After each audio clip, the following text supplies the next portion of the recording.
আওয়াজ হতো, বেল বাজাতো হতো না, লোক সরে যেত বলে টিএমসি নেতা আসছে সরে যায়। আর আজ নতুন চকচকে বাইক নিয়ে ঘুরছে, পিপ পিপ করে হর্ন দিচ্ছে, বোঝাচ্ছে লোককে দেখ পঞ্চায়েতের পয়সা ঝেড়ে কেমন গাড়ি কিনেছে। যার বাইক ছিল সে এখন 4 চাকার গাড়ি কিনেছে, যার টিনের বাড়ি ছিল, টালির বাড়ি ছিল, খড়ের বাড়ি ছিল, বৃষ্টি হলে ভেতরে বেশি জল পড়তো, বাইরে কম পড়তো, সে এখন 2তলা 3তলা পাকা বাড়ি করে নীল সাদা রং করেছে দিদি শাড়ির মতো। যার মাথায় চুলে তেল উঠতো না, লাল চুল উঠতো, এখন কিরকম শ্যাম্পু মেরে ঘুরে বেড়াচ্ছে। যার বাড়িতে হাঁড়ি বসতো না, দুবার মুখ ঢুকে গেছিল গাল ভেতরে, এখন কলতলে গাল হয়েছে, ক্রিম মেখে ঘুরে বেড়াচ্ছে। কিসের থেকে? পয়সা করতে গাছ। একটা বিড়ি খাওয়ার পয়সা ছিল না, একটা বিড়ি দুবার খেত, নিবিয়ে কানে রেখে দিত, এখন বড় বড় সিগারেট খায়। পয়সা কোথা থেকে এসছে? সব পঞ্চায়েতের পয়সা, সব ঝাড়া পয়সা আছে, আপনার পয়সা, আমার পয়সা, গরিব মানুষের পয়সা, নরেন্দ্র মোদীর পাঠানো পয়সা। এই পয়সা লুট করেছে বন্ধুগণ। শুধু তাই নয়, গরিব কৃষক, শ্রমিক কাউকে ছাড়ছে। 100 দিনের কাজের টাকা অর্ধেক দেয়, অর্ধেক পার্টি অফিসে কেটে নেয়। যে চাষি আমাদের হুগলি, বর্ধমান, বাঁকুড়া, মেদিনীপুরের চাষিরা আলু চাষ করলেন গতবার, তারা বিক্রি করলেন 5 টাকা কিলো। আপনারা কত করে কিনলেন আলু? 45 টাকা, 50 টাকা। চাষি যখন বিক্রি করবে 5 টাকা, আর কিনতে হবে তাকে খাওয়ার জন্য 45 টাকা। কি অপরাধ করেছে চাষি? এবারে আবার আলু বীজের দাম হচ্ছে 100 টাকা, আর ছিল 40-50 টাকা, সেটা হচ্ছে 100 টাকা। 100 টাকা আলু কিনে চাষ করে 5 টাকা কিলো বিক্রি করবে। কি অন্যায় করেছে চাষি? কি পাপ করেছে সে? আমাদের যে ধান হয়, কেন্দ্র সরকার ধান কেনে, গত বছর 1720 টাকা কুইন্টাল ছিল। আপনারা কেউ বিক্রি করেছেন 1700 টাকা? কত করে বিক্রি করেছেন? 1200 টাকা, 1100 টাকা। তাহলে 500 টাকা কাটমানি প্রতি কুইন্টালে। যায় কোথায় টাকাটা? কোথায় যায়? কালীঘাটে যায়। সব কালীঘাটে যাচ্ছে। এই যে কৃষককে শোষণ করা হচ্ছে, শ্রমিককে শোষণ করা হচ্ছে, কাজের অভাবে আমাদের যুবকরা বাংলা ছেড়ে চলে যাচ্ছে, তাহলে কি করে উন্নতি হবে? আমাদের প্রধানমন্ত্রী গত 2 বছর ধরে গরিব চাষিদেরকে 6000 টাকার বছরে বিশেষ অনুদান দিচ্ছেন, নাম দিয়েছেন প্রধানমন্ত্রী কৃষক সম্মান নিধি। সম্মানিত কৃষকদের কেন টাকা দিচ্ছেন? না, যখন আমাদের চাষের দরকার হয় তখন বীজ কিনতে হয়, সার কিনতে হয়, জল দিতে হয়, চাষির হাতে পয়সা থাকে। আলু হলো তো আলু রাখা যায় না, তাকে কোল্ড স্টোরেজে তাকে বন্ড দেওয়া হয় না, দালালরা কিনে বন্ড রাখে। চাষের ধানের সময় ধান বিক্রি করে দেয়, পয়সা শেষ হয়ে যায়, টাকা পাবে কোথেকে? মহাজনের কাছ থেকে বেশি সুদ দিয়ে তাকে টাকা নিতে হয়। তাই প্রধানমন্ত্রী বললেন চাষিরা যাতে ঠিক সময় চাষ করতে পারে, আমরা 6000 টাকা বছরে দেবো। গত বছর 6000 দিয়েছেন, এবছর 6000 দিয়েছেন, আরো মহামারীর জন্য 2000 টাকা। দেশে 9 কোটির বেশি কৃষক 14,000 টাকা করে পেয়ে গেলেন। আপনারা কেউ পেয়েছেন? একজনও পেয়েছেন? যতদিন দিদিমণি আছেন কেউ পাবেন না। দিদিমণি হচ্ছেন স্পিড ব্রেকার, সব গাড়ি আটকে দিচ্ছেন। দিল্লি থেকে টাকা আসছে, লোন আসছে, বিধবা ভাতা, বিকলাঙ্গ ভাতা, বৃদ্ধ ভাতা, সব আটকে দিচ্ছেন। রাস্তার টাকা চলে যাচ্ছে। আপনারা শুনেছেন বিরাট একটা ঝড় হয়ে গেল মেদিনীপুর, 24 পরগনা, কলকাতা, নদিয়া, হুগলি, মুর্শিদাবাদ পর্যন্ত হাজার হাজার লোকের বাড়ি ভেঙে গেল। নাম ছিল আমফান, ঝড়ের নাম। ঝড় হয়েছে শুনে প্রধানমন্ত্রী পরের দিন দিল্লি থেকে চলে এলেন, মুখ্যমন্ত্রীকে সঙ্গে নিয়ে হেলিকপ্টারে ঘুরে দেখলেন কত ক্ষতি হয়েছে। হাজার হাজার বাড়ি ভেঙে গেছে। দিদিমণি বলছেন 1 লক্ষ কোটি টাকা ক্ষতি হয়েছে, টাকা দিন। প্রধানমন্ত্রী বলছে আমি তো দেখে গেলাম, এই 1000 কোটি টাকা দিলাম, নিন, আমরা দেখছি, আপনাকে সাহায্য করুন, আপনি কাজ করুন। দিদি বললেন সবাইকে 20,000 টাকা করে দেব। মজার ব্যাপার, 2-3 দিনের মধ্যে টাকা শেষ।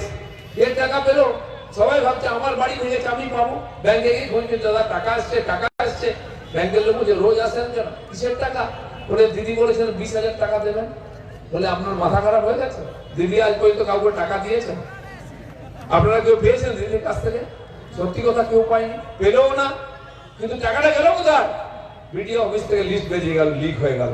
সংবাদ থেকে বললো এই যে লিস্টে কার নাম? টাকা 20,000 টাকা পেয়েছে টিএমসি পঞ্চায়েত প্রধান, জেলা পরিষদ সমিতি, ব্লক প্রেসিডেন্ট, তার শালা, ভাই, ভাইপো, তার বউ, এরা সব টাকা পেয়ে গেল। গরিব মানুষ যার বাড়ি ভেঙেছে, গাছের তলায় গরু ছাগল নিয়ে বসে আছে, ত্রিপলও পায়। এই দিদিমণি রাজত্ব গরিব মানুষের পেটের যে রেশন সেটাও খেয়ে নিল, আমফানের টাকাও খেয়ে নিল। এদের একেবারে দুর্ভিক্ষ পড়ে গেছে। প্রধানমন্ত্রী গরিব মানুষের ছেলে, তিনি গরিবের সব কষ্ট জানেন। তাই যখন লকডাউন হলো কাজকর্ম বন্ধ, কলকারখানা বন্ধ, ব্যবসা বন্ধ, গাড়ি ঘোড়া বন্ধ, গরিব লোক যাবে কোথায়, খাবে কোথায়, বলছে বাড়ি থেকে বেরোবে না। সবাই চিন্তার মধ্যে। প্রধানমন্ত্রী বললেন না, বেরোবেন না, বেরোলে করোনা আছে, আক্রমণ হবে, আপনার বাড়িতে থাকুন, আমি আপনার বাড়িতে রেশন পৌঁছে দেবো। কি রেশন পেয়েছেন কিনা? পেয়েছেন? যারা গ্যাস পেয়েছিলেন, বাকিরা যারা পাননি 24 সালের মধ্যে সবাই পাবেন। যারা সিলিন্ডার, যারা কানেকশন পেয়েছে তারা পেয়েছে, আর যারা পায়নি তারা পাবে এখনো। যারা বাড়ি পায়নি তারা পাবে, যারা পায়খানা পায়নি তারাও পাবে। সিলিন্ডার দিলেন ফ্রিতে। শুধু চাল ডালে খাওয়া যায় না, তাই বললেন নুন তেলও তো কিনতে হবে, সবজিও তো কিনতে হবে, তাই মাসে 500 টাকা দিয়েছে। যারা জনধন অ্যাকাউন্ট খুলেছিলেন মায়েরা, পেয়েছেন কিনা? 20 কোটি।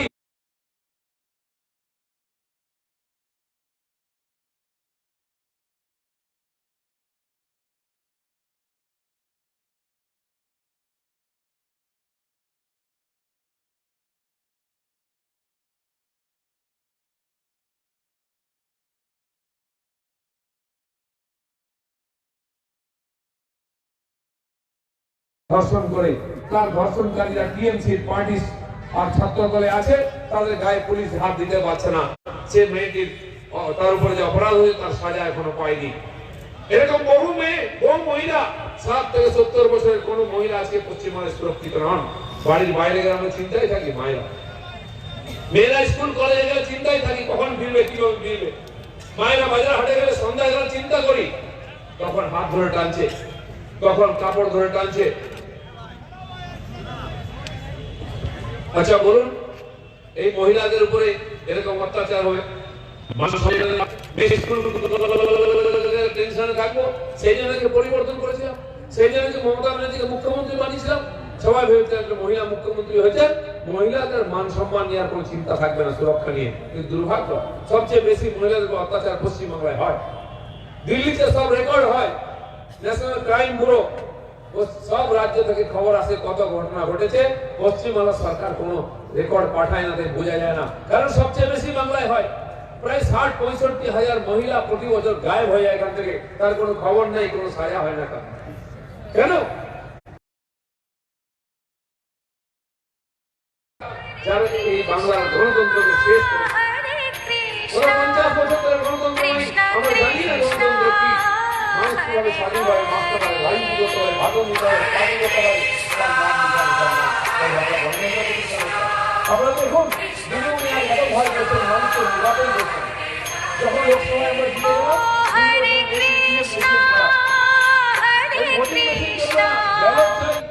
হাইকোর্টে ভোট হলো, ব্যালটে তাতেও হেরে গেলেন, বলছে আর ইলেকশন করবো না। গত 1.5 বছর ধরে 118টা মতো কর্পোরেশন আর মিউনিসিপালিটি ইলেকশন বাকি আছে। ঝালদা ইলেকশন হয়েছে, পুরুলিয়ায় হয়েছে, রঘুনাথপুরে হয়েছে, এরকম সারা পশ্চিমবঙ্গে প্রায় 118টা। 6টা কর্পোরেশন, তার মধ্যে কলকাতা আছে, আসানসোল আছে, শিলিগুড়ি আছে, চন্দননগর আছে, এইসব জায়গায় নির্বাচন হয়নি। কারণ দিদি জানেন, নির্বাচন হলেই লোক তাকে হারাবে, বিজেপিকে জেতাবে, তাই 1.5 বছর ধরে নির্বাচন করছেন না। সাধারণ মানুষ একটা রেশন কার্ড করাতে যাবে, কার কাছে যাবে? কাউন্সিলর নেই। একটা ছেলের কারেন্টের সার্টিফিকেট আনবে, নাই। একটা ইনকাম সার্টিফিকেট নেবে, যাওয়ার লোক নেই, কাউন্সিলর নেই। তো এখানকার মানুষের কি প্রতিনিধি নির্বাচন করার অধিকার নেই? ভোট দিয়ে কেন বঞ্চিত করেছেন? আর পেছনে দরজা দিয়ে নিজের ভাইদের বসিয়ে রেখে লুটপাট করছেন। আমি বলেছিলাম বাংলার অবস্থা কাশ্মীরের মতো হয়ে গেছে, টিএমসি নেতারা খুব খেপে গেলেন। কি বলছে দিলীপ ঘোষ? আর দাদা আপনারাই প্রমাণ করেছেন। আজ দেখুন, এখানে আইন শৃঙ্খলা সামলাতে পারবেন বলে নির্বাচন করছেন না, অথচ কাশ্মীর আমরা ঠান্ডা করে দিয়েছি। লাদাখে নির্বাচন হলো, 2টো রাজ্য হয়েছে, 2 রাজ্যে শান্তিপূর্ণ নির্বাচন হয়ে গেল, বিজেপি সবচেয়ে বড় দল। আসামে হয়ে গেল, রাজস্থানে হয়ে গেল, হায়দ্রাবাদে হয়ে গেল, সব জায়গায় নির্বাচন হতে পারে, নতুন বোর্ড আসতে পারে, প্রতিনিধি আসতে পারে, বাংলায় হতে পারে না? বাংলার লোকের গণতন্ত্রকে আপনি হরণ করেছেন, বাংলার লোকের অধিকারকে আপনি হরণ করে নিয়েছেন, রাজনৈতিক অধিকারকে, বাংলার মায়েদের সুরক্ষার অধিকারকে ছিনিয়ে নিয়েছেন। তাই আপনার ক্ষমতায় থাকার অধিকার নাই, তাই মিথ্যা কথা বলছেন। আমরা প্রধানমন্ত্রী বলেছেন গরিব মানুষ হয়ে যায়, আপনি হসপিটালে নিয়ে যান, বলছে আগে 20,000 টাকা জমা করো, তারপরে ট্রিটমেন্ট হবে, তাহলে টেস্টও করে না। কি তাই কিনা? কোথা থেকে আপনি আনবেন 20,000 টাকা? এই প্রধানমন্ত্রী বলেন গরিব মানুষকে যদি সেবা করতে হয়, চিকিৎসার ব্যবস্থা আপনি ভালো প্রাইভেট হসপিটালে ভর্তি হন, চিকিৎসা করান, তার খরচা দেবে কেন্দ্র সরকার। দেশে সুবিধা পেয়ে গেছে 5 লাখ টাকা প্রতি বছর একটা পরিবার পাওয়ার কথা। আপনারা কেউ পেয়েছেন কি? দিদিমণি থাকলে পাবেন না। মোদী কেন্দ্রে করেছেন, রাজ্যে মোদী সরকার পাবেন না হলে যত অপরাধী আজকে টিএমসি পার্টির মধ্যে তাদের বাড়িতে রেড হচ্ছে, পুলিশ ধাওয়া করছে, সিআইডি ধাওয়া করছে, সিবিআই ধাওয়া করছে, বাড়ি ছেড়ে পালাচ্ছে, নেতারা খুঁজে পাওয়া যাচ্ছে না। তারা হচ্ছে পার্টির যুব নেতা, গরু পাচারের টাকা, কয়লা পাচারের টাকা, পার্টি ছেড়ে পালাচ্ছে লোকে। এই একটা অপরাধীদের পার্টিতে কেউ ভদ্রলোক থাকতে চাইছে না, তাই সকাল বিকাল দেখে এ চলে যাচ্ছে, ও চলে যাচ্ছে। আপনাদের সেই রামায়ণ সিরিয়াল মনে আছে?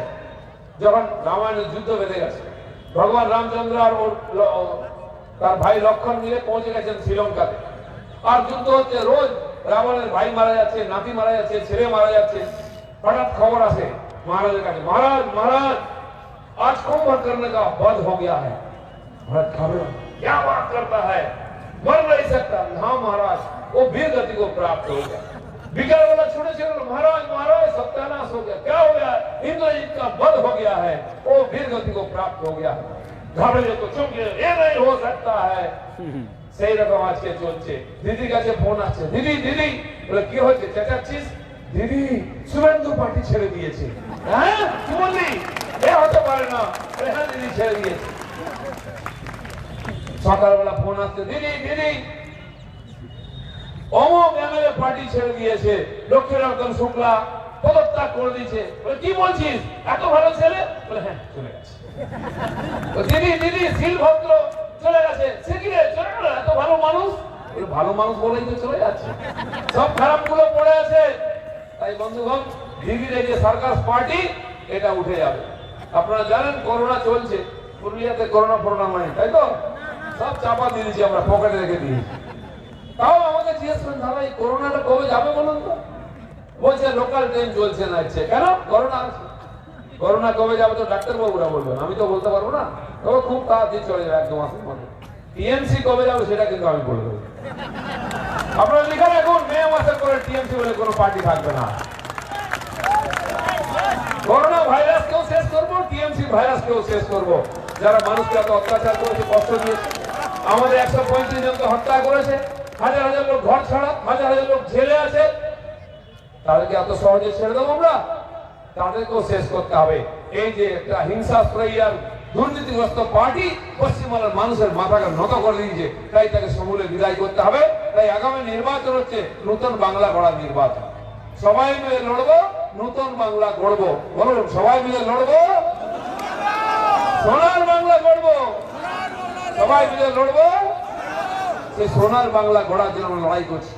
আমাদের দুলাল, আমাদের এরা প্রাণ দিয়েছে গরিব মানুষের কষ্ট দূর করার জন্য। আজকে অন্যান্য রাজ্যে বিজেপি করেছে, নরেন্দ্র মোদীর নেতৃত্বে দেশ এগোচ্ছে, সারা দুনিয়ায় সুনাম হয়েছে।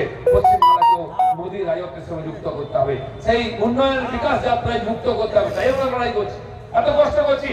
আর তাই অন্যান্য দল থেকে বিভিন্ন মানুষ যারা বাংলার উন্নয়ন পরিবর্তন চান, তারা আমাদের পার্টিতে যুক্ত হয়েছেন। এখানে অনেক নেতা এসেছেন, তারা বাংলার পরিবর্তন চায়। সবাইকে আমি স্বাগত করেছি। আমরা আমাদের বাড়িতে জায়গা দিয়েছি পার্টিতে, কারণ একার কাজ না, পুরো রাজ্যের পরিবর্তন। সমস্ত মানুষকে যুক্ত করে পশ্চিমবঙ্গের পরিবর্তন করতে হবে। তাই আগামী মে মাসের ভোটেতে নির্ভয়ে লাইন দাঁড়িয়ে নিজের ভোট দেবেন। কেউ যদি চমকাতে আসে, ভয় দেখাতে আসে পঞ্চায়েত ইলেকশনের সময়, তাকে বলবেন দিদির পুলিশ থাকবে না বুথে, সে ওই তেঁতুল তলায় বসে চা খাবে, দিল্লির পুলিশ এসে বুথ পাহারা দেবে, সেন্ট্রাল ফোর্স আসবে, আপনারা গিয়ে নিজের ভোটের কার্ড দিয়ে ভোট দেবেন।